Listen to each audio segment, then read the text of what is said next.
సుందర్పూర్ అనే చిన్న గ్రామంలో అనయ, రోహన్, కిరణ్ అనే ముగ్గురు స్నేహితులు గ్రామ కథాకారుడు విష్ణు తాతగారి నుండి ఒక ఆసక్తికరమైన కథ వింటారు.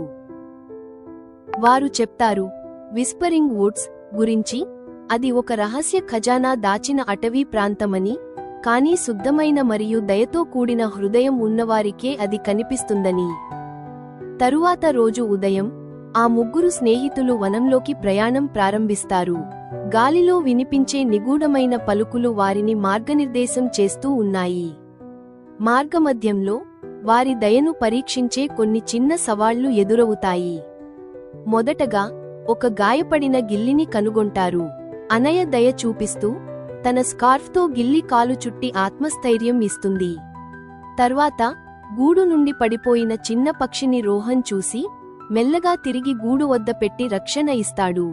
చివరగా కలువల పువ్వులు పొలిలో గడ్డి కింద అణిగిపోతూ ఉంటాయి. వాటిని కిరణ్ శుభ్రం చేసి పువ్వులు స్వేచ్ఛగా వికసించడానికి సహాయం చేస్తాడు.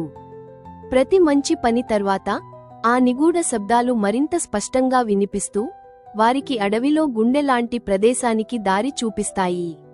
అక్కడ ఒక పురాతన వృక్షం నిలిచి ఉంటుంది. వారు ఆశ్చర్యపోయేలా ఆ చెట్టు మాట్లాడుతుంది. వారి కరుణా పనులను ప్రశంసించి, నిజమైన ఖజానా అంటే బంగారం కాదు, ఇతరులకు సహాయం చేయడంలో కలిగే ఆనందమేనని చెబుతుంది. చివరిగా దయను సూచించే గుర్తుగా చెట్టు వారికి ఒక బంగారు ఆకోన్ను బహుమతిగా ఇస్తుంది. అనయ, రోహన్, కిరణ్ తిరిగి సుందర్పూర్కి వచ్చి తమ అనుభవాన్ని గ్రామస్తులతో పంచుకుంటారు.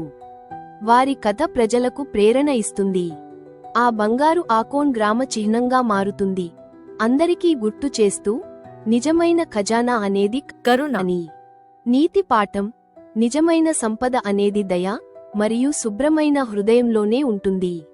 ఇతరులకు సహాయం చేసినప్పుడు మనకు లభించే ఆనందం, ప్రేమ ఇవి ఏవైనా వస్తు సంపద కంటే గొప్పవి.